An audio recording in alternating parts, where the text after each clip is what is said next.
The lecture was essentially about sort of probability. I should have done it with probability. I didn't, and so I did it yesterday. But what I wanted to do was to kind of give you a good idea about the normal distribution and moment generating functions. I actually had an interesting discussion with Hani about moment generating functions, and I wanted to spend a couple of minutes actually talking to you about a particular aspect of math, okay, of mathematics that shows up, and which is very relevant to a discussion of moment generating functions. And this aspect is, what you can think of as mathematical form, okay.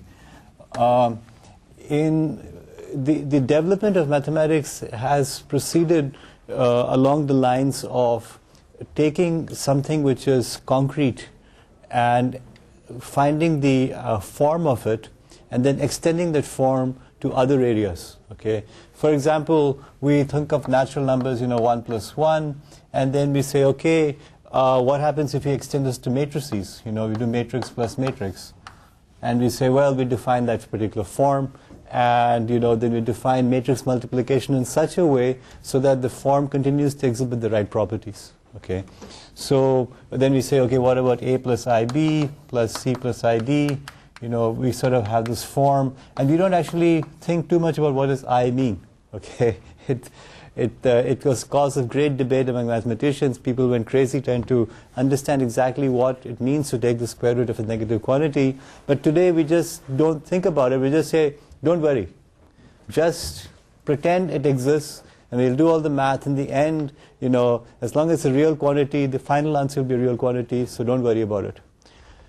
What mathematicians have been able to do across the centuries has really been to find these forms, where the notion of addition actually is maintained despite the quantities that are being added getting more and more complex. We can talk about complex quantities, matrices. We can talk about matrices of complex quantities, the tensors, and the higher dimensional values. Yet we still think about that as addition, okay? And we talk about group theory, and we look at the addition just being a function operating on essentially members of a group. Still, the form is maintained. Okay, all this is by way of saying that when you start looking at moment generating functions, what we really care about is things like this: expected value of x, expected value of x squared, etc., and expected value of x to the r. Now, we can think of e to the x or e to the expected value of e to the tx as being just a compact form for representing 1 plus tx plus t squared x squared by expected value of whatever, this whole thing, okay.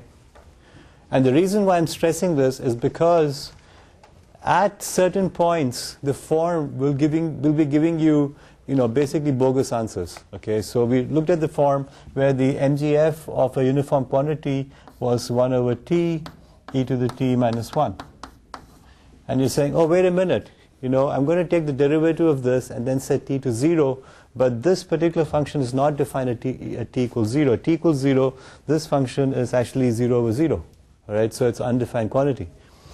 So when you have such a situation, okay, and this situation arises, as I said, frequently when you're using forms of formal manipulation, then you have to go back to the underlying series, which is actually the real thing. Okay. So what this means is that what we're going to do is we're going to expand out e to the t into the series, apply this, and come up with the appropriate series. And the justification for doing this is a little bit interesting. Actually, it's quite a sophisticated and interesting argument. The argument goes like this. Let's say I want to look at e to the x and e to the y. Let's just keep like this. And we use e to the x and e to the y not as the value of 2.78 or whatever raised to some value x and y, but as compact representations of the series 1 plus x squared by 2 factorial, etc., and e to the y as 1 plus y squared by 2 factorial plus, etc. So what we really, when you write down e to the x, we're not actually referring to the value e to the x. We couldn't care less what e to the x was. You're not actually evaluating it at that particular thing. It's not what you punch into a calculator. Instead, you're referring to these two series. Now here is where the magic comes in. The magic is this. In the formal analysis, e to the x times e to the y turns out to be e to x plus y. Right? This is just formal manipulation allowing us to just say, well, we have exponent, we just add the exponents. That's what we do. In reality, what's going on is that when you multiply these two series, what you actually get is 1 plus x plus y plus x plus y squared by 2 factorial plus etc. Okay, and this is something you can prove to yourself. Okay, I mean, it's not a particularly hard thing to prove. Okay, it actually turns out to be a nice, simple thing to prove, and you can even do it in your head, because I did it this morning at 2:30. Couldn't sleep. That's what I was doing in my head. So it didn't put me to sleep, unfortunately. It just said, oh, this is great, I should talk about it in class. So anyway, that's what I did. So you can prove it, it's easy. But what is going on? What is going on is that instead of having to work with the entire series, we can just do some formal manipulation, literally formal manipulation on these forms and come up with this without having to do this. Similarly, we can do essentially integral of e to the x or d by dx of e to the x and essentially come up with the same kind of thing and say, look, the formal manipulations result in everything being the same. Okay? And, for example, if you take d by dx of e to the x, what do I get? This goes away, this becomes 1, this becomes 2 over 2, this becomes x, etc. So x cubed over 3 factorial becomes x squared over 2 factorial, and you say, yeah, d by dx of e to the x is e to the x. Okay? So we've got d by dx of e to the x equals e to the x. We can do it in the formal sense, but we could also do it in the series sense, and the answers match up. And same thing is true for integral as well. You can prove it like that. So once you do this, then what you can say is that instead of dealing with these cumbersome series, let me just deal with the form. And this will work almost all the time. It will fail when you come into situations like this, where the form leads to essentially undefinable expressions, where you say, look, I can't take the derivative. I can't really take the derivative of this. So what did I do? I said, let's expand this back into the series, then take the derivative, and then you're fine. Same thing was true in the proof of the central limit theorem, where we had this form, the formal expansion of n star t. We had the n star t over sigma as being the product that we wanted looking for, and we expanded it into essentially the product of the n sub I t over sigma, and then at this point we went back to the series to find out what it was about. What was this? How to represent this? Okay, so summarize all this. What I'm saying here is that you should view this as being a form. It's a form that allows us to compute the moments, sort of the fingerprint of the distribution. And when you have trouble with expressions like this, what you really have to do is use the series. And what you're getting is the power of dealing with essentially infinite series very, very succinctly. And as I said, this is an example of that. The derivative, integral, other such operations also work just like you'd expect. Okay. And this exact analysis and thought process applies to all transform domain objects. That would be Laplace transform, Z transform, Millen transform, any transform. What you're really doing is to deal with essentially infinite series, okay, which could be, or the Fourier transform, which are all infinite series of one sort or the other. But it turns out there is a correspondence between the formal manipulation and the manipulation over here, except when it breaks down, and that allows us to do all these complicated things. Okay, any questions about this over here? Yes? I don't think there's a problem with the form. It's just that you got that by integrating e to the xt dx, and that's not the answer. It's that if t is not 0. If t is not 0. It's something else, it's 1. We didn't get it by integrating this. This was obtained by differentiating it. It was integration, I'm sorry. Yeah, but if t is, but we said that integral, the indefinite integral, okay, which was with respect to x actually, is only valid when t is not equal to 0, because there's a t over here. Now we're going to differentiate respect to t. This form is not differentiable with respect to t. That really is the argument. It's correct argument. Yeah, but the problem is because you didn't carry over that part, the t not equal to 0 part. Like if you No, I understand. Let's say we carry it over. So with full rigor, you wouldn't have a problem here. let's say you carry it over that t is not equal to 0, right? Then my rule, my algorithm for finding the moment, the second moment, is to take the second derivative and then set t to 0. The second derivative at t equal to 0 is not defined. So even the first derivative at t equal to 0 is not defined because the function is not defined at t equals 0. This particular formal function is not defined at t equal to 0. Integral does not exist in some sense at t equal to 0. The piecewise defined function that is this at everywhere except t equals 0 and at t equals 0 it's 1, that function is defined and it has derivatives as well. If you take that particular definition of saying everywhere except here and then you have this sort of two-part split definition, then yeah, probably it will work. But we want to keep it clean. Okay, I mean, I don't like to do two-part functions. Rather deal with the series because that's much easier that way. Any other questions about this?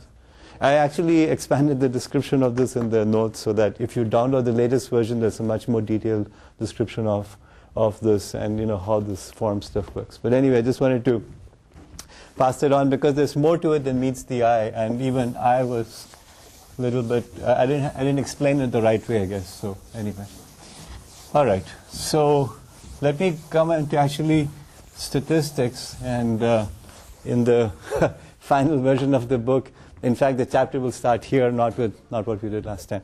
Anyway, so what I want to talk about is statistics. What is the meaning of statistics? And the most elementary form of statistics is sampling. Basically where do you get the data from? So I want to distinguish between two things. One is called the population,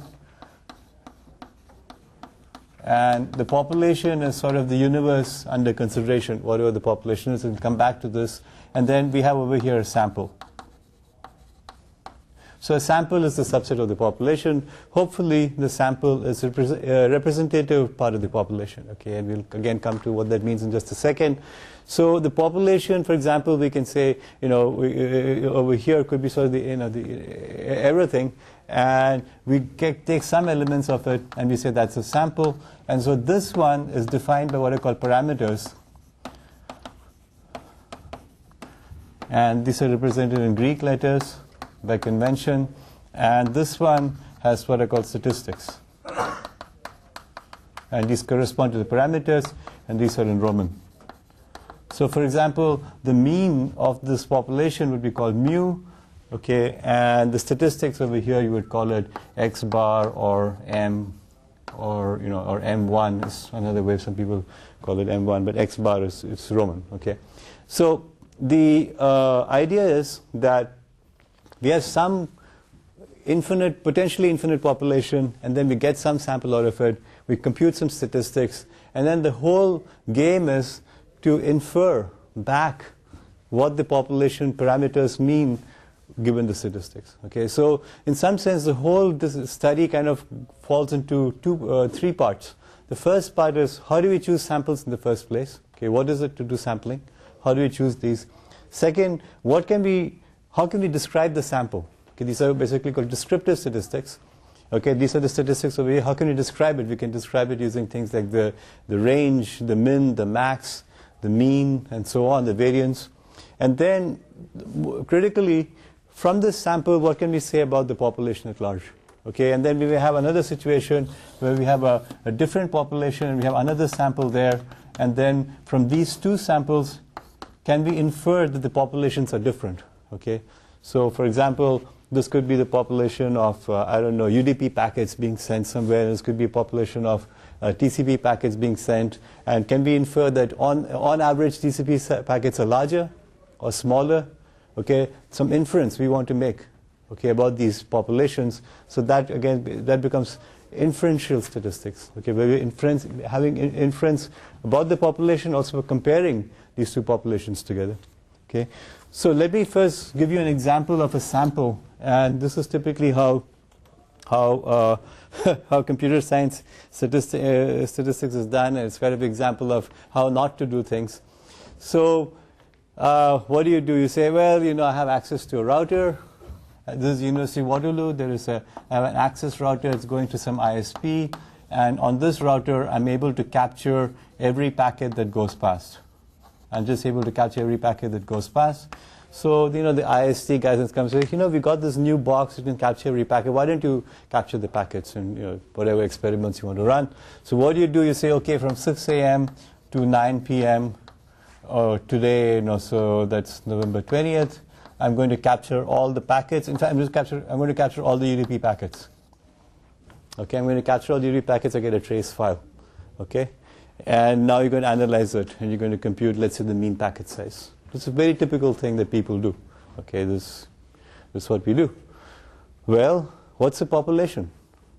What's the population? You say, I have a sample. This sample is of all UDP packets. I'm assuming I didn't lose anything. I got every single UDP packet from 6 a.m. to 9 p.m. on November 20th.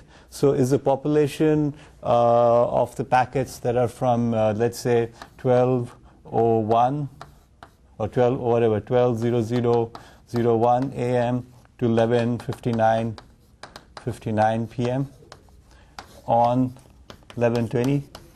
Okay, is that the population? In other words, is this big thing just all the UDP packets on this link from the university to its ISP? Okay, that would be, okay, reasonable population. Certainly it's a subset, so clearly that's a population. But I could go further. I could say, well, this is taken on a Thursday, so this is the packets that constitute everything on a 24-hour period on Thursdays. Okay? Except we know that some Thursdays are holidays, right? Like maybe in the last week of the year or the first week of the year, Thursdays are holidays.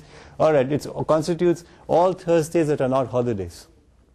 Say, okay, well, maybe we should say it's a population is all UDP packets that are sent on a working day, okay, anytime in the year. But then you say, is that for 2008 only? Is it valid for, let's say, 1998? Well, chances are pretty good that things have changed between 98 and 2008. So you got to say, no, well, it's only for, let's say after 2005, it's characteristic. But then you can ask another question. What if this was not University of Waterloo, if it was Wilfrid Laurier and they were sending packets on their link? Is this mean UDP packet size representative of that as well? Is it representative of all UDP packets that are sent from any university to any Access ISP on a link of a particular size? Or is it representative of any UDP packet ever sent since 1969? Okay, so what I've done is to expand the scope of population from a very, very simple case over here to make it larger and larger, okay, until it's obvious that measurements made today between 6 a.m. and 9 p.m. on this link, which tell me the mean UDP packet size, are essentially meaningless when talking about all UDP packets sent on the internet on any link since 1969, ever, right, and in the future.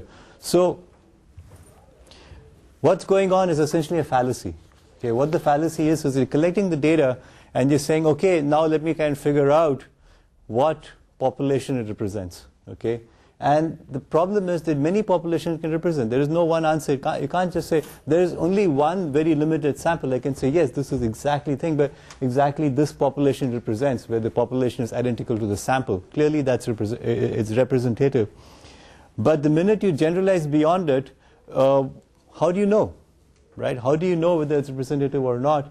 And it turns out that there are no good answers over here. Okay, if somebody says this is a representative sample, you can say, no, it's biased. You did something wrong. You should have done something else. Maybe you should start at 5 a.m. and then everything would look different, or you should have ended at midnight or something. I don't know, right?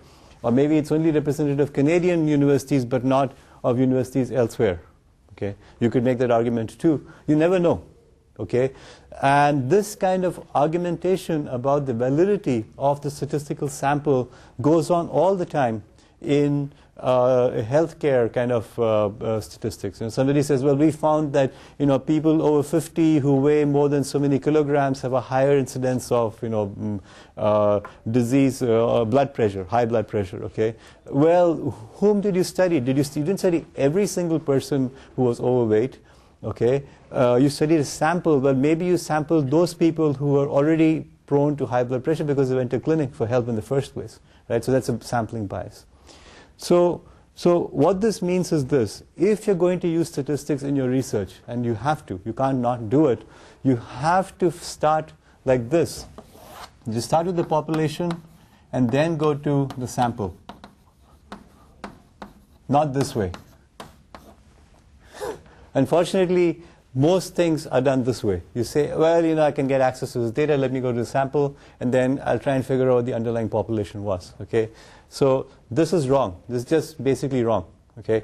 Because there are too many populations. There are many, many different populations you could go to, and you don't know which one to choose. Okay? And it's very hard to argue otherwise. On the other hand, if I say, look, my goal is to study the mean UDP packet size on access links that are between, that are on Canadian universities. Okay, let's say I'm going to do that.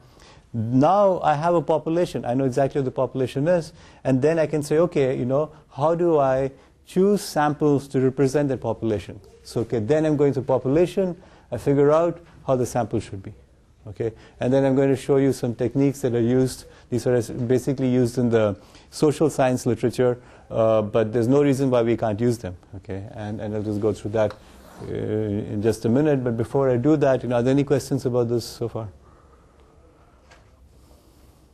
Okay, so all right. So the goal of doing all this is to have an unbiased sample. And what is unbiased sample? It means that the sample represents the population. Now, as I said, you can't really prove it. You can't prove that the sample represents the population, but you at least want to make a reasonable argument for it. And so specifically what it means is that every member of the population is equally likely to be chosen in the sample. I'm not saying that every member of the population is in the sample. It's just equally likely to be in the sample. So nobody's excluded, because of bias. They're only excluded because, well, it was randomly excluded. Okay, so that's what we mean by representative sampling technique. So what are techniques out there for this? So I'll just write them down. It's pretty easy to figure them out. One is random sampling.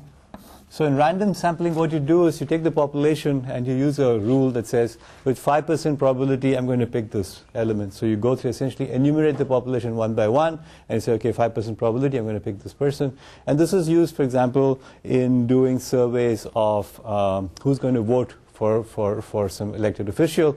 You take the phone book, and you basically say, okay, first person, you flip a coin, and with with 0.05, probability, you're going to pick the first person, 0.05 probability, go to the second person, etc. And on average, you'll get essentially, 5% of the population using this rule, so it's random sampling. Okay. In the case of our access link over here, assuming we decide that we want to do this, then I've got to kind of choose the access link. So I'll take all the access links between all universities. All right, and then I'll enumerate them. Maybe there are 200 such links, and then I want to study 3 or 4 of them. So I use a random rule to pick one of them. Okay, and I'm saying, look, I didn't bias it towards the large universities or small universities, or in the west, in the east, the north, or the south. I just picked them at random, so they're all equally likely, and that's what you do. Okay. The second approach is what's called stratified random.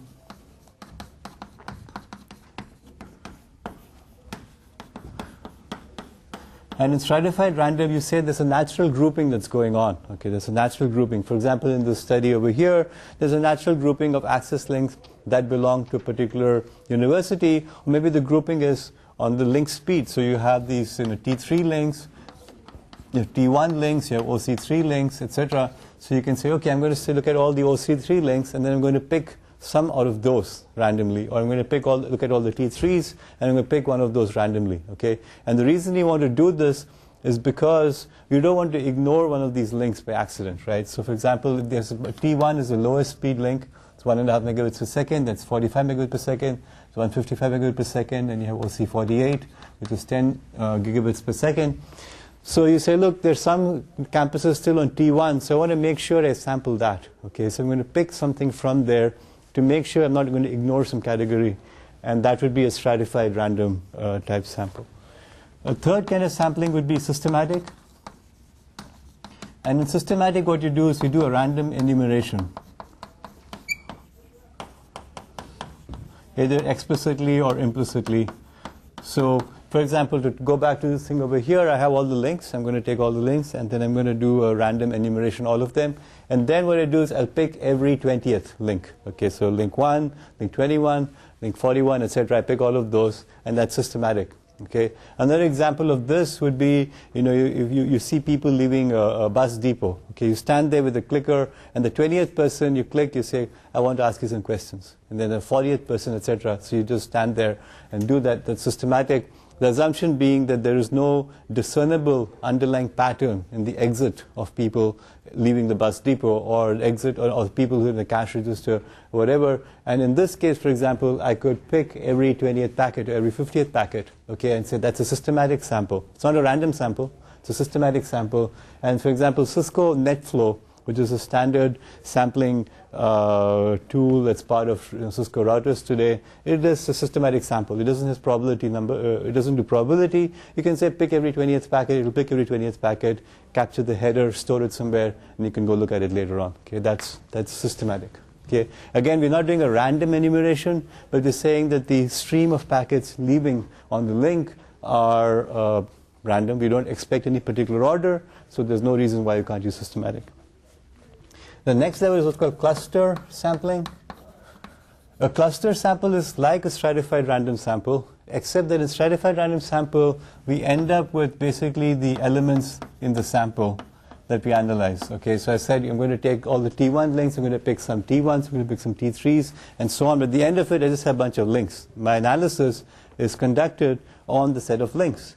In the cluster sample, what I do is I'm going to actually separately analyze UDP packets on OC48s, on T1s, on OC3s, on T3s, etc. So each cluster forms a natural group. So I'm going to end up with maybe 5 different values of the mean corresponding to each cluster element. Okay, so that's, again, makes sense, because one could expect perhaps that the mean value on OC3 is different than the mean value on a T1.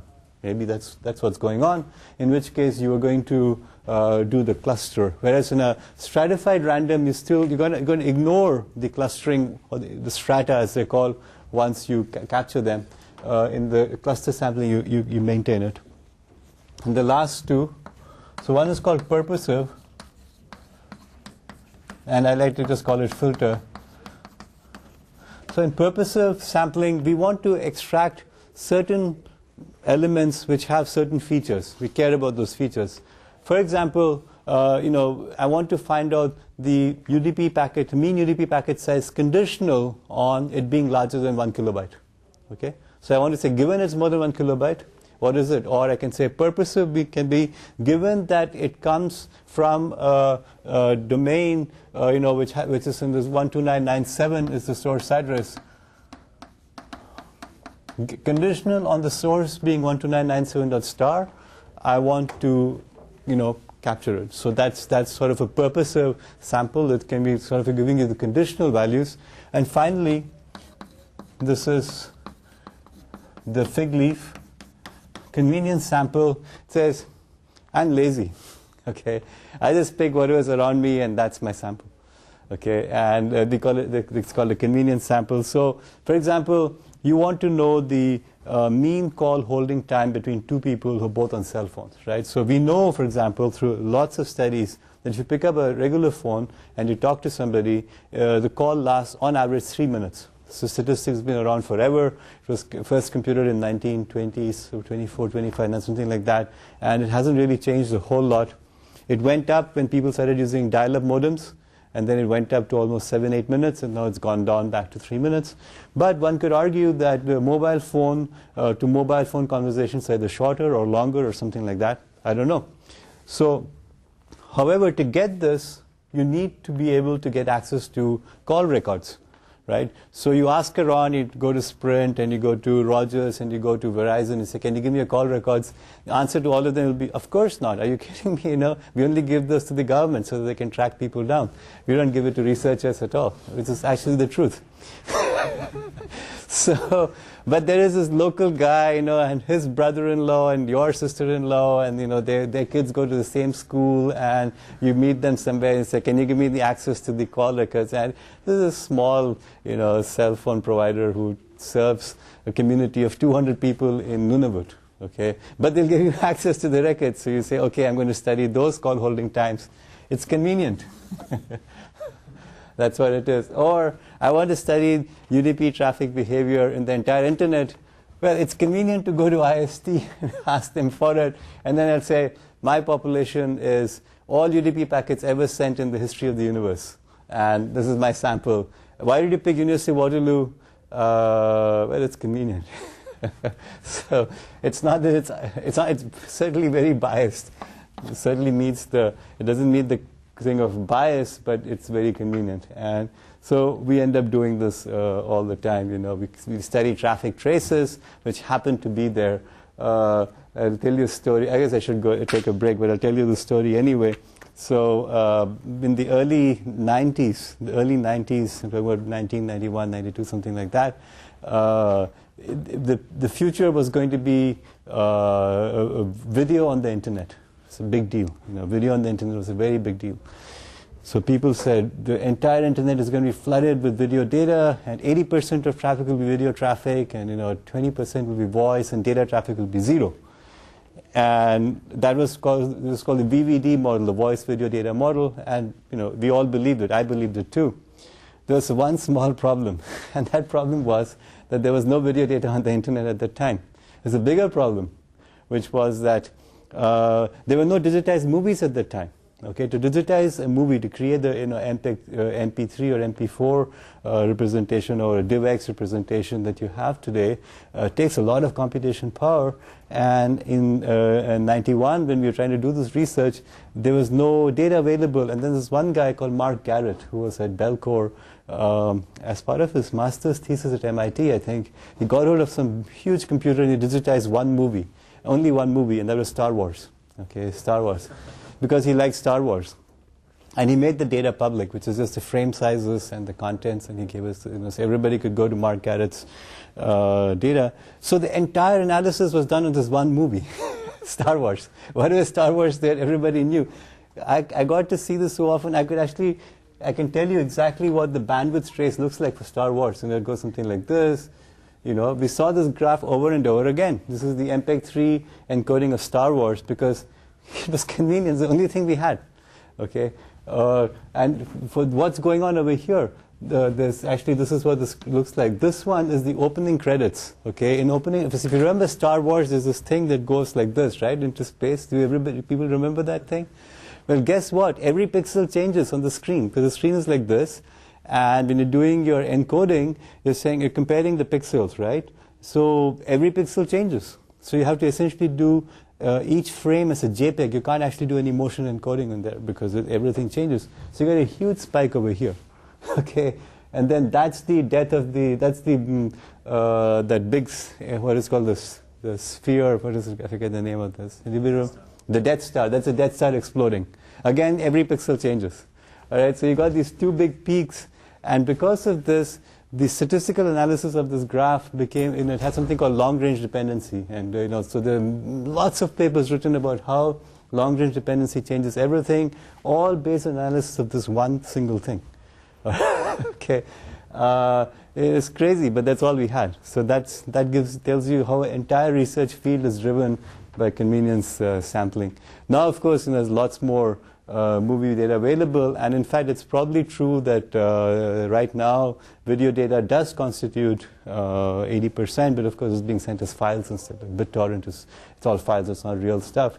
But YouTube is taking over, and presumably in a couple more years we will hit that magic 80% of data being video data on the internet, but it's just a story of how that used to go.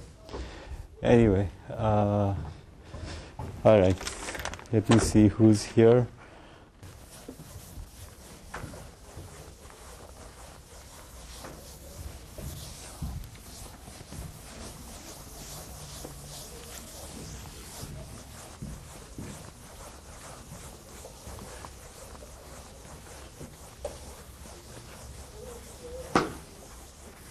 So once you start getting these samples, what you're going to do is you have to measure them somehow.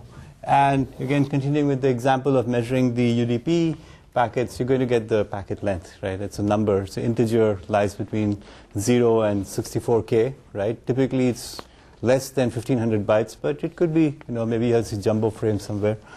So we can think of actually 4 different kinds of scales. One of them is what's called the nominal scale. And the nominal scale is used, it basically means like, there's no scale really. Okay. So for example, we can look at the type of the packet. It could be TCP or UDP or other, right? And there's no ordering. It's just numbers. It's just types, and that's called the nominal scale. The other kind of scale is called ordinal scale. An ordinal scale is a bit interesting. What happens is that there's a certain directionality, but the gaps between these things are not meaningful. So I'll give you this example of this. It's called the mean opinion score, and this is how video quality or audio quality is evaluated. So what happens is you take somebody into a room, you take random people into a room and you put them in there and you show them a video and you say, okay, evaluate it on basically lowest quality, okay, to okay, or maybe lowest, bad, okay, good, excellent. Okay, and this is called 1, 2, 3, 4, 5. And the first person says, oh, that was okay. So you give them a 3, second person, oh, that was very good, or good, whatever, 4, and so on. So you get 20, 30 people like this, and they all rank it on this, and you take the mean of that, okay? That's called mean opinion score. Okay, that's it. So mean opinion score was 3.4, right? This is what's done. And today, in fact, you can get some software, you give it a video encoding like I showed you earlier, and you drop some frames and so on and so forth, and you add some delays, etc. And it will tell you if people had seen it, then they would have given it a mean opinion score of something. Okay? Well, it looks pretty interesting, but actually it's wrong. And the reason it's wrong is because if somebody says 1 and somebody says 5, you're saying that the average is 3. Okay? But that's not necessarily the case, right? If one person really liked it and one person really didn't like it, these gaps here actually are not meaningful. Okay? The gap between sort of very bad and bad, for example, is not necessarily the gap between bad and okay. These are all in your mind, right? Just like we talked with utilities earlier, you have preference relationships. We're just saying bad is very bad and bad, or have a preference ordering. To compute a mean opinion score like this is actually invalid. Okay? Yet the International Telecommunications Union, ITU, in Geneva actually tells you to do this. They give you the mean opinion score, okay, where these means are supposed to make sense. Okay? It doesn't make any sense. This is exactly the way that your faculty members are graded. So you guys all filled in these bubbles, right? The instructor was very well prepared, okay, and then the last one is instructor fell asleep while teaching, right, or something like that. And now what you're going to do is, this is a ordinal scale. Now what our computers are going to do is they're going to go crunch away and they'll say, yeah, it's okay, it's 3 or whatever. It doesn't make sense. It's invalid. Okay? This is one of the biggest mistakes that goes on in statistics uniformly, pretty much. You take ordinal scales where these gaps are not meaningful and convert them into what are called ratio scales, interval scales. An interval scale means that the gaps have meaning. Okay, these gaps are equal, the intervals are equal, but there's no zero value. Okay, there's no zero value, but the intervals are meaningful. For example, you have the the Fahrenheit scale, okay, for temperature. Okay, yeah. So if instead of qualitative measures, if we use quantitative measures, instead of saying very bad, bad, okay, good, and excellent, if you say 1, 2, 3, 4, 5, yeah, then that's valid, right? Yeah, except because then the difference between those measures are clear. True, it is a little bit better, but it's not really that great. For example, this particular thing is called the Likert scale. It's used all in psychology. It's used all the time, and it's also the Likert scale is also used for mean opinion score. Now, you could say to somebody, rank this movie on a scale of 1 to 10. Right, and sort of linearly in one scale of 1 to 10, but that's not the way it's stated. The way it's stated is these are the linguistic descriptions, and do this. I don't know what we do in those bubble things anymore. Is it on a scale of 1 to 10, or I think it has this thing, right, where satisfactory, unsatisfactory. So those are, those are not the gaps are not meaningful, right? Is the gap between very bad and bad the same as the gap between okay and good? For example, I can argue that maybe it's not the case. So this linearization is happening in somebody's head. It's not happening in somebody's head, it's happening in the computer. That's why I say it's not valid. Okay. Interval scale is valid. So if you take temperature in Fahrenheit or centigrade, actually centigrade scale, the 0 can be moved arbitrarily, right? You can say, well, 0 means 50 degrees and just add 50 to everything. Everything is consistent. Okay. The 0 point does not make sense. Whereas in the ratio scale, okay, 0 is meaningful. This was 0, ratio scale 0 is meaningful, like absolute. The Kelvin scale, there is an absolute 0, right? So I can't move that thing around. Whereas in centigrade or Fahrenheit, I can move it around. So these are the two things. So nominal basically means, well, this is just labels. Ordinal means we have labels and there is a directionality to it. Okay, something is better or worse. And what I was arguing was that conversion of ordinal scale to scale by intervals of meaningful is incorrect. Interval scale is like temperature, as I said. You can move things around. Gaps between them are preserved. And in ratio, this ratio 5:4 is a meaningful ratio. Okay, because there's absolute 0 over there. There's nothing that can go below 0. Okay, so this is called a ratio scale. And typically, like in computer networking at least, most of the things we measure are ratios. Okay, like packet length, okay, delay, mean delay, round trip times, packet loss rate, all these things. Okay, which are the performance measures we care about, response rates and so on. These are all ratio scale. So we're in pretty good territory. We actually don't, in networking, we don't use nominal scale at all, pretty much. We just use as a type. We don't use this very much. We don't use this. So we're in pretty good shape as computer networking research, but as University of Waterloo and evaluating performance, we're in pretty bad shape. Okay, so that's one of the mistakes that we make. Okay, any questions about this so far? So when you do the sampling, you have to decide what scale am I using, and pretty much almost always you'll be using the ratio scale in computer systems work anyway. Okay, so one thing that's going to happen when you do any kind of data collection over here is that you're going to run into what are called outliers. Okay, so what's an outlier? An outlier is like, I don't know what happened. Okay, so if you have like a time series, for example, we're measuring the delay versus time, and this is what the delay looks like, and you'll see this value like this. Okay, these 2 points are outliers. It is basically we don't know what's going on over there. Okay, so what's the response to this? What you normally do is you go and you do this. You say, that didn't happen. It wasn't there. There were a couple of outliers. I had 1 million data points, and there are 2 outliers which were ignored. In the passive voice also, you say, this were ignored. I didn't ignore them. It were ignored. They were ignored for some reason. So I'm going to make the case that you should not ignore outliers for 2 reasons. The first thing is that every time I've gone and tracked on an outlier and see, why did I have this outlier over here, pretty much all the case I find that there's a bug somewhere. Some counter overflowed, there's a collection problem somewhere, and once I fixed this, both the outliers went away and the data changed too. Okay.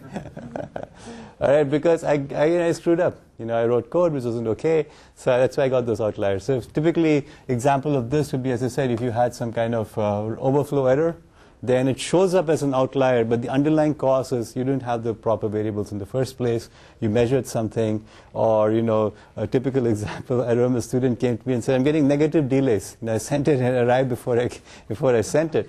And it turned out what he'd done was he hadn't synchronized the time basis. So here's the computer A talking to computer B, and you send data from here to here, and these clocks are out of sync. So most of the time it would be okay, but the delays are all completely wrong, right? Because this was being sent at time t, which was actually going to be some other time over here, and you subtract the 2, and it looked okay. So it was all very low delays.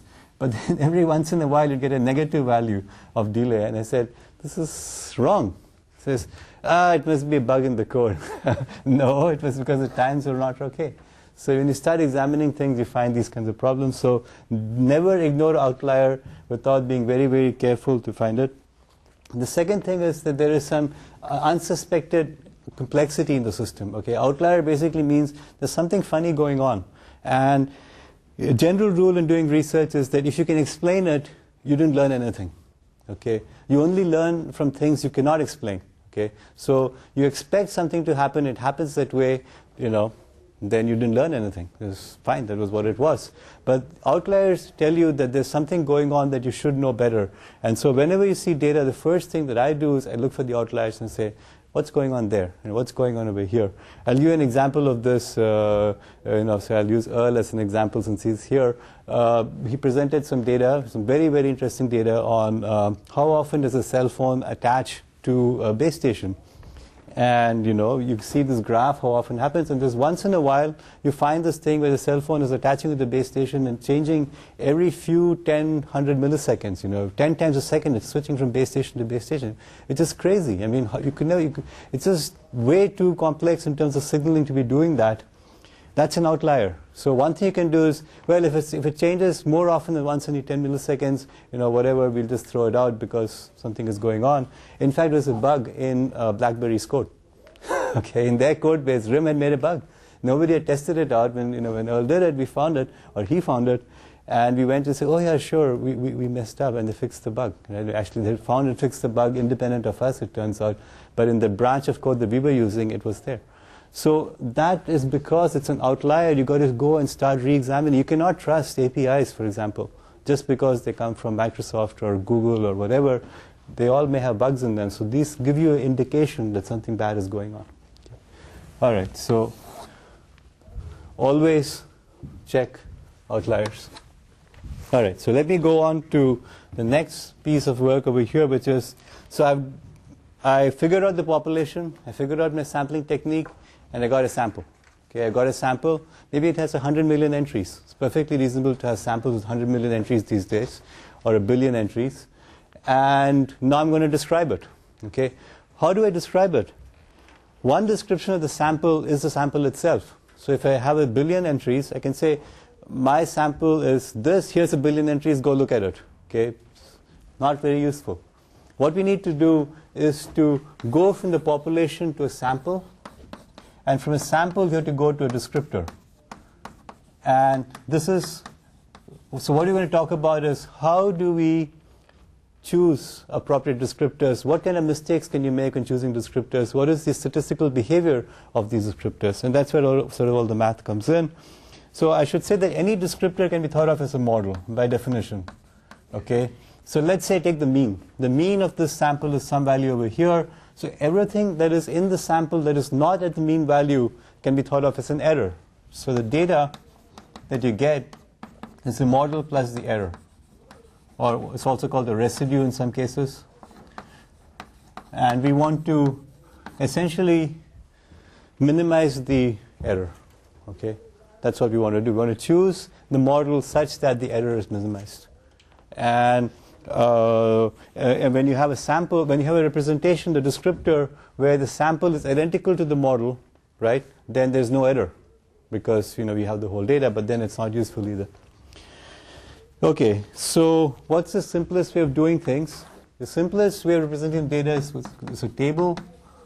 And what is a table? What we do is, let's say the values are 1, 2, 3, 1, 4, 6, something like that. Then we say, okay, the 1 occurs 2 times, 2 occurs 1 times, 3 occurs once, 4 occurs once, 6 occurs once. Okay, so that's a table. Okay, basically we have x and you have n of x, the number of occurrences of x. That's a table. It's easy.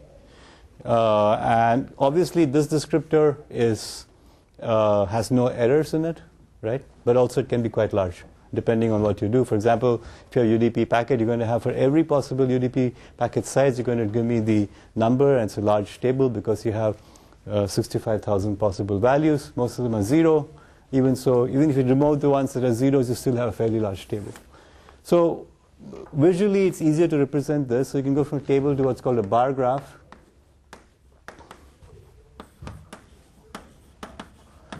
And a bar graph is exactly what you think it is. On the x-axis, let's say for a moment that the x-axis is nominal or ordinal. Okay, so we have like TCP or UDP or whatever. So let's say I have a count of TCP packets. I can say TCP over here, and then I can have a bar that shows how many there are UDP over here. And then I have a number of packets that are TCP UDP that's a bar graph. Okay, so it's not a histogram, it's a bar graph. Okay, it's a nominal scale. Now, over here, this scale is, in this case, it's a ratio scale, right? Because let's say it's a ratio scale. Let's say this is a packet size of some very, I don't know, something which has packets of size 1 through 6 or 1 through 10. And let's say it's a ratio scale. Now I have a choice. Okay, what I can do is I can do the following. I can put over here 1, 2, 3, whatever, 4 and 6, and then I can draw the height for those.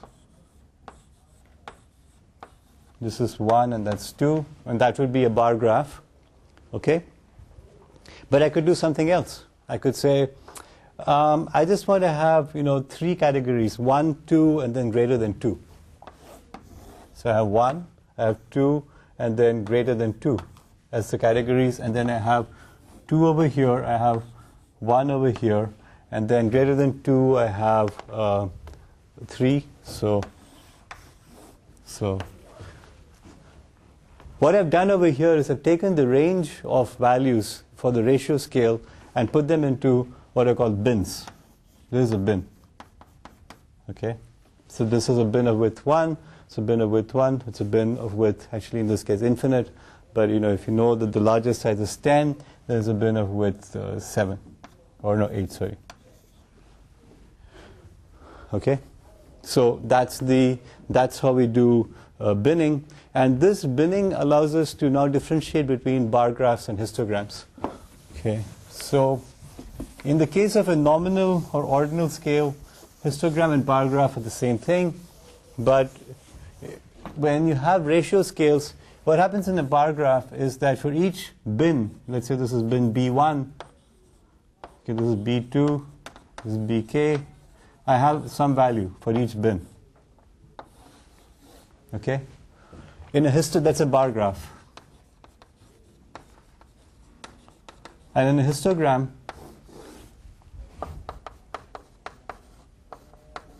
what I have to do is that this value over here is actually, let's say the value over here, I'm going to call it small b1, small b2, and small bk. This value over here is basically b1 by mod b1, which is the width of bin 1. And this b2 is, basically b2 by, and so on. So what this means is that in a histogram, the area of the rectangle has significance. Okay, whereas in a bar graph, the area doesn't have significance. Again, this is a common mistake that people make in showing graphs. They say, here is a histogram of X, whatever the thing is, when in fact it's not a histogram, it's a bar graph. Okay, because it's a nominal or ordinal scale. You cannot make a histogram of, or you can call it a histogram, but it doesn't really mean a whole lot when it's a nominal or ordinal scale. The other mistake people make is when they draw a histogram, they forget to divide by the width of this one over here. Now, if all of the bins are equally sized, then not dividing it is okay, because essentially you're rescaling it up. But strictly speaking, what you really should be doing is dividing this up. And the reason why it's important is because of this fact that the histogram is the quantized version of the density curve. Okay, so let's say we have some function, some continuous random variable x, and it has some, sorry, I take it back, this is x, this is f of x, and the density function looks something like this. Okay, if you draw the histogram properly, what you'll find is that these values actually match up just like so. The histogram is just going to be the sort of this quantized version, slightly higher and slightly lower, but essentially matching the okay, and something like that. So the area under the curve of the histogram obviously has to match the area under the curve of the density curve, right? And if you do this division by the width of the bin, you in fact will get exactly what you want to get over here, which is to have the discrete version or the quantized version of the density curve represented in the form of the histogram. So I wanted to bring that out because again, it's a common mistake. And in the notes I have kind of shown the histogram more carefully. The last thing I want to talk about histograms is what's called the cumulative histogram. And what you do over here is basically you add up.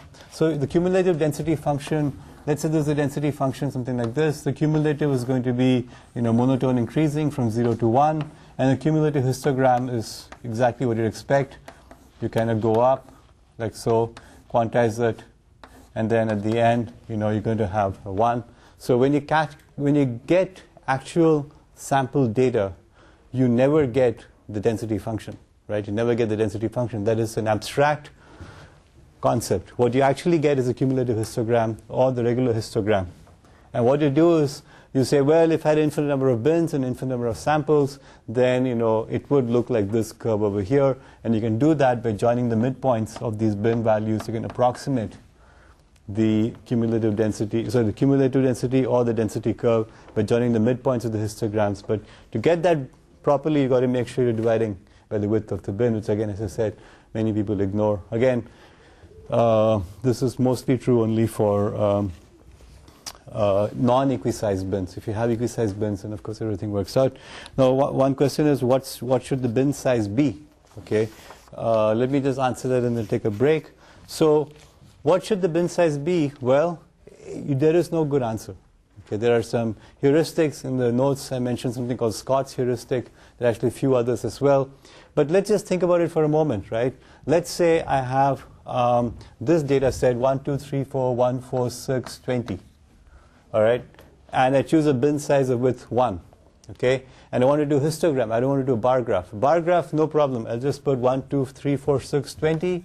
And I have something over here and I'm done. But with the histogram, I have to kind of choose the bin sizes. If I choose equally sized bins, I'm going to get a histogram that looks like this.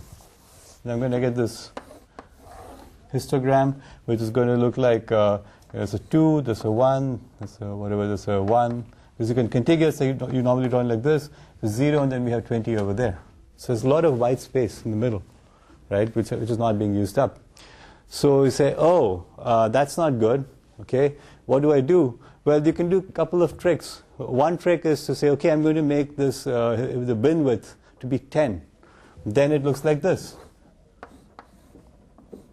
Okay, so all that structure is gone. We made it very coarse. Okay, or you can say I'm going to have non-uniformly spaced bins, and then you get a histogram that looks like this. You get, maybe you have 1, 2. Whatever I said, and then in the end, you're going to have this very thin, long rectangle. Okay? This very thin, long rectangle, which is, 5 to 20 or something, 6 to 20. That doesn't look good either, because, you have to keep it that long. And there's no good answers, okay, but there are some for reasonable sized data, or if you can say, well, that's an outlier. Okay? Then I just focus on this, then it looks okay. But for reasonable data, you can come with some rules or heuristics. But one of these, it's actually not as easy as you think. If you have 1 million data points, which have also, choosing the bin size, you have to keep basically doing trial and error until it looks reasonable. So you're not losing too much structure, but you don't have these huge gaps either. Okay, and the only ways out are either to make some bins larger than others. Use bins like this, for example, which is greater than 2. That's actually an infinite bin. Or to kind of put a gap over here, saying, okay, I have a break in the graph, something like that. But there's just not too many good options out there. Okay, any questions about this at all? Okay, so it's just sort of basic representation and so on, and you've probably seen quite a bit of this before. And then after the break, we'll start doing some actual math as opposed to pictures. Okay, so let me stop here. Congress said fine. Good. All right, let's start describing these samples. I said about tables and bar graphs, histograms. The main real result that we want to look at is the mean. Okay, so let's just look at this over here. I have a sample with lots of different values in it. And I'm going to assume for now that these are on a ratio or interval scale. It doesn't really make sense if it's in any other scale. Okay, so for example, think of it as packet sizes or something like that.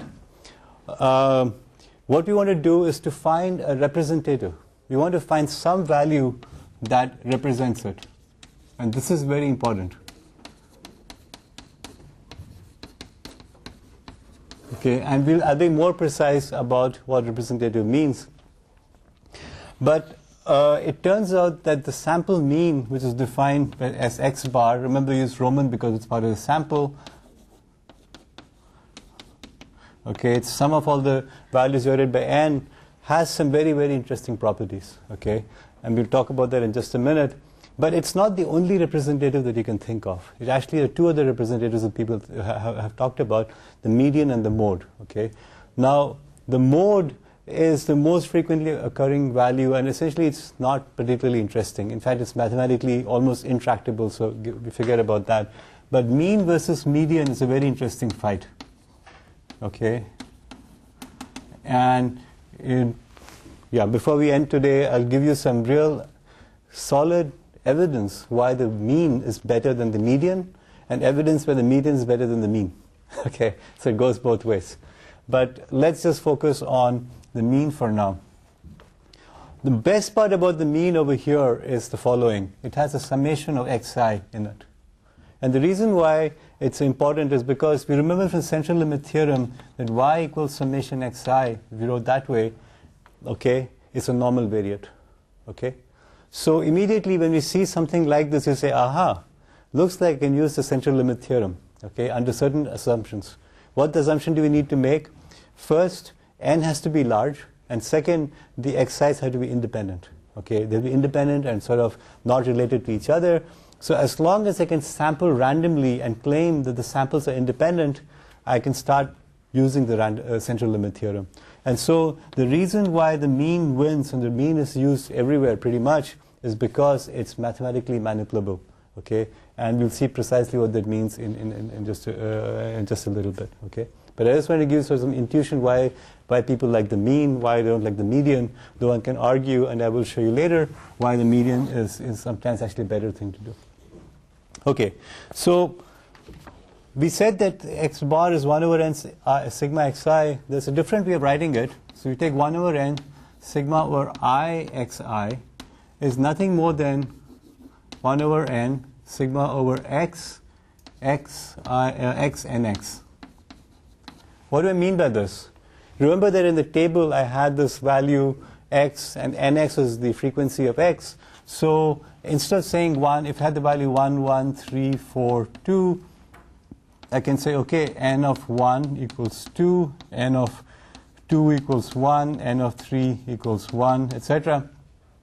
Well, all I'm doing really is to say I have two 1s, 1, 2, 1, 3, and 1, 4. So that's what I'm doing over here. So instead of summing these values over xi, I can just use x and x, right?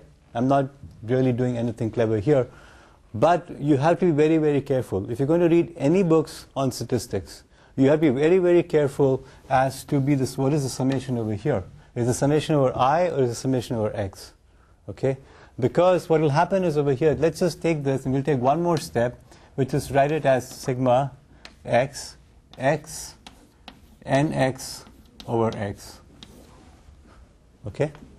I just didn't do anything special. And now I take the limit as n tends to infinity. Okay? So this is x bar. Is nothing more than summation over x, x lim n tends to infinity. Okay, but this one is basically nothing more than the probability of x. Okay, actually I should keep the limit outside the summation, but it really doesn't matter. All I wanted to point out was that this particular thing over here is the probability of x. Assuming that you have a very, very large sample, then the frequency with which x occurs over over n is going to be the probability of that particular value. That's the frequentist definition to probability, and then this expression then just becomes essentially expected value of x. Okay, so what you've shown is that as n tends to infinity, maybe I can just write it over here. So limit n tends to infinity, x bar equals expected value of x.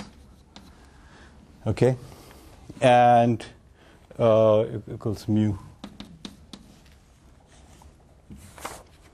All right. So this is what's going on over here is that we're saying that as the sample gets larger and larger, the mean of that sample is going to actually approach the population mean. Okay, and that's a sort of a limiting value. We're not saying what happens n is small, but n is large enough, we get this over here. Okay, and so that's one reason why the mean is a good representative, because it is an estimator of the population mean. And in fact, when we have a situation like this, that the expected value of the estimator is the population value, we call this an unbiased estimator. So we can say that x bar is an unbiased estimator of mu. Okay, so the expected value, that means the kind of value that you're going to get, okay, by this computation, we take xpx, right? Because we defined mu as nothing more than sigma x xpx, right? That's the definition of mu, which is what I wrote down last time. So I just plug it in over here. I can show quite right away that limit of x bar n tends to infinity is this. So x bar is unbiased. And now it turns out median is also an unbiased estimator.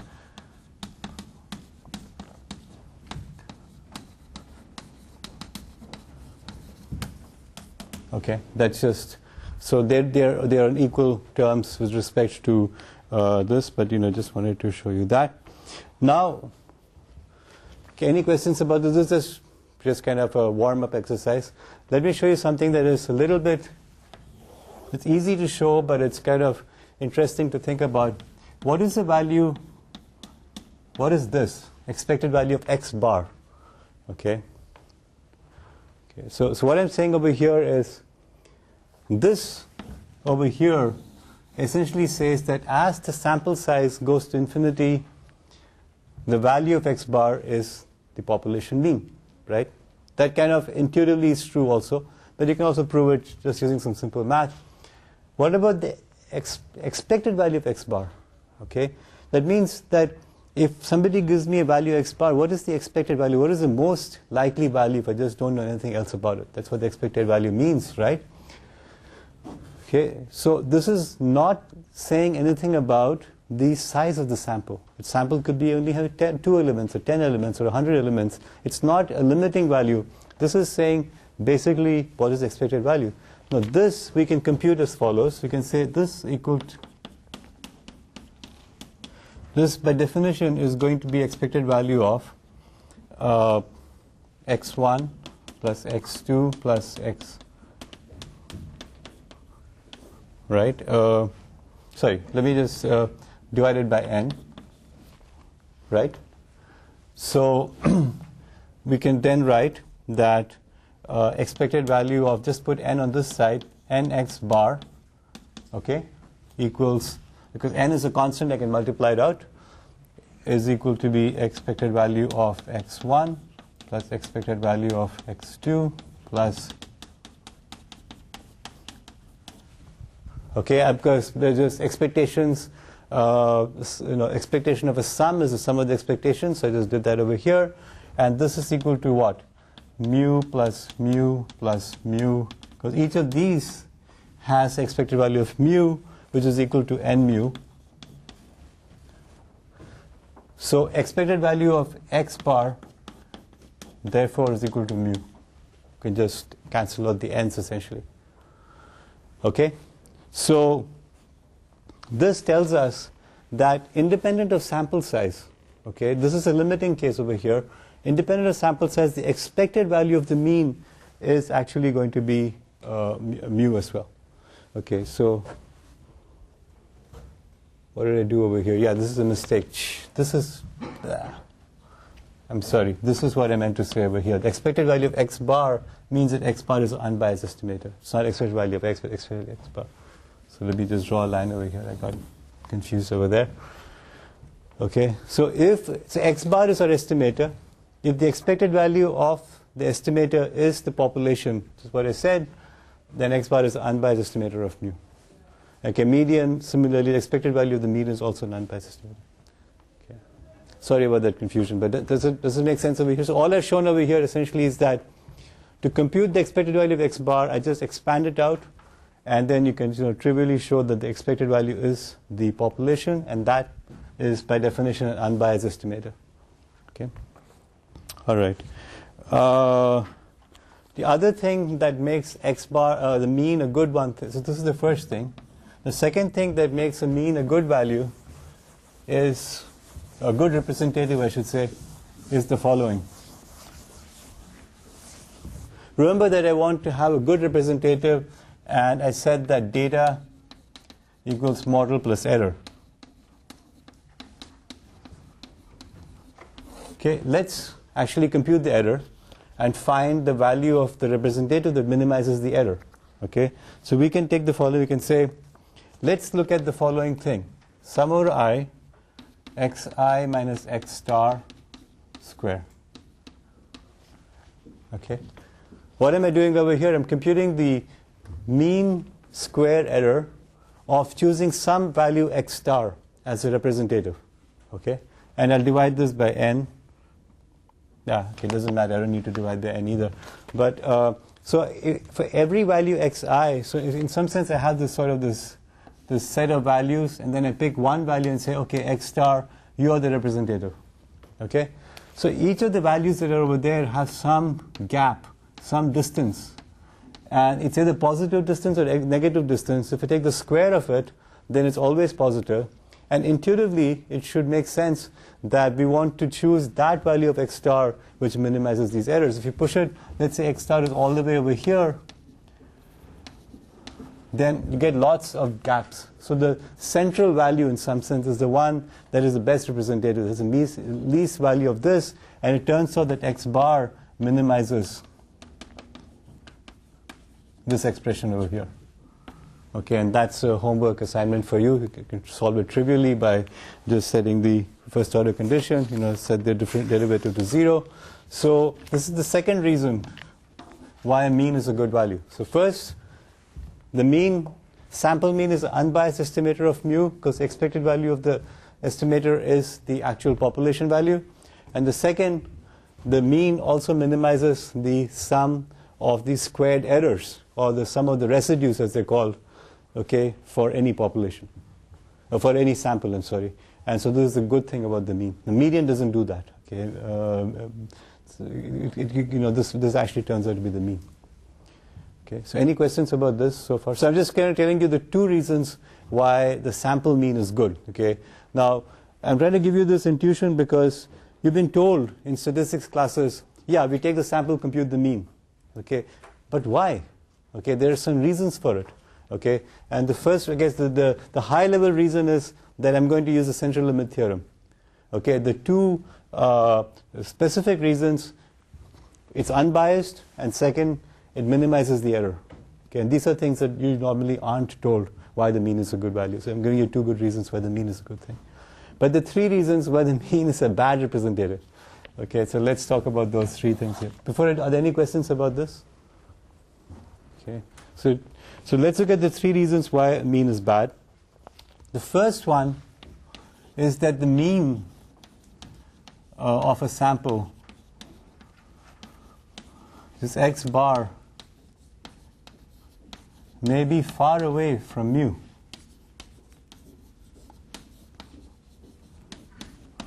Okay, I mean, I told you that it estimates it, but I didn't tell you how well. Okay, in expectation it matches it, but not very well. So to think about it, let me just explain what's going on. Let's say I want to compute the average height of some average height of people in the class, let's say. So what I do is I take the people in the first row and I find the mean height. Okay, then I take the people in the second row and I find the mean height. People in the third row find the mean height. Fourth row, take the mean height. Okay, obviously I can do that. Now, are these means going to be the same? Are these four sample means going to be the same? Right? No, right? There's going to be some variability, right? So these four sample means, okay, are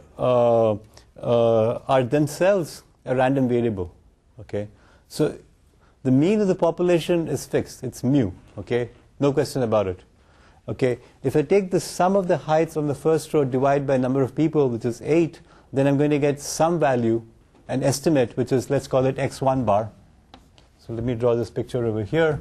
So I have this mu, and then I'm going to compute x, the first row, first person, plus x, first row, second person, plus x1, 8. These are the first 8 people. I'm going to divide by n, which is 8. And I'm going to call this x1 bar. For the second row, I'm going to compute x2 bar. For the third row, I'm going to compute x3 bar, etc.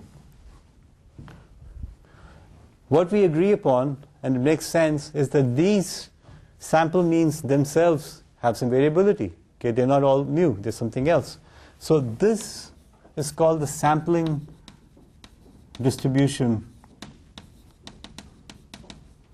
of the mean.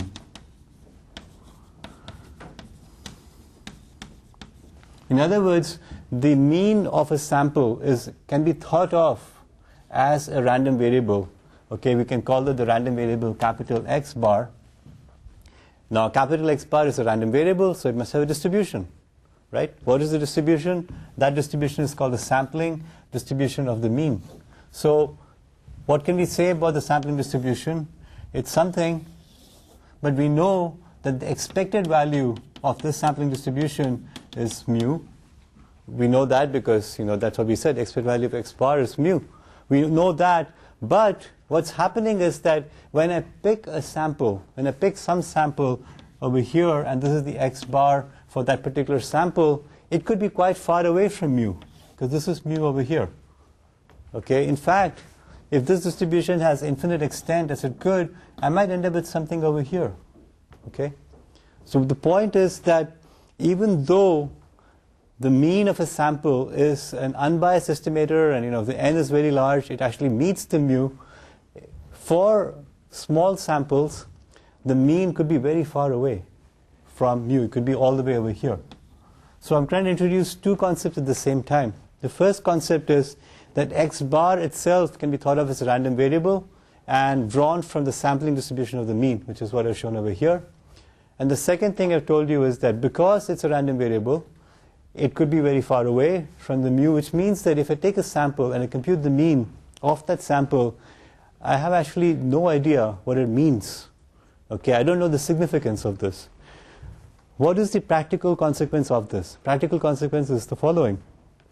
I take a paper and they say we ran a simulation experiment. The mean value of response time was this, shown over here, experiment A, experiment B, with my system, the throughput was this, and my competitor system throughput was this. Those are the mean throughputs. And my system is better than the other system. Okay? Is this statistically valid? You don't know. It could be complete garbage. For example, when you ran A, the mean was over here, and in fact you sampled this value A over here. And when you ran the other guy's system, the mean was over here, they sampled B over here. So B underestimates mu and A overestimates mu. Okay? And so A looks better than B. So buy my Sunfire server because it's got way more throughput than the competitor, AMD server. Okay? So go buy the stuff. Maybe. Maybe not. Maybe they just got lucky. Maybe it was just that, the sampling distribution of the mean was so wide that you picked up something that just wasn't the right thing. The bottom line is that until we have something called the confidence interval, which tells us the likely range where the means lie, we'll come talk about that next week. Without this, this graph is just wrong. So now I've told you how to save a lot of time in your life. Okay? You will save many, many hours of work and you'll thank me for it. Okay? How? You will be asked to review papers. Somebody will give you a paper to read, say, please review this paper for journal of X, Y, and Z. The first thing you do is you go to the back and you look at the graphs and you see if any graph looks like this without any confidence intervals in it. You say, oh, no confidence intervals, immediately send it back saying, this paper is rejected. The results are statistically meaningless. End of story. So you have time to go watch YouTube instead. You'll save a lot of time this way. Please don't make this mistake. Okay? In the next class, we'll talk about confidence intervals, how to compute them, etc. But if you put a graph like this up in any paper from now on, you know, it's a crime. Yeah? A large number of n, that must be valid. Even then, you need to compute the confidence intervals. We don't know what large number means, you see. We don't know what large number means because it depends on the underlying variance of the population. So we'll come to that. Okay. This is invalid no matter what. Okay, that's why I said saved you a lot of time. Okay, I'm going to stop here. We'll continue with the problems with the mean next time and measures of variability and so on. So just a note on the paper, the chapter I've added quite a bit more text in the last couple of days. So, but I wouldn't recommend you download anything until Friday because I'm going to add probably quite a bit more stuff by Friday, by tomorrow. So don't download it. At least don't print it out, even if you download it. Okay. Thank you.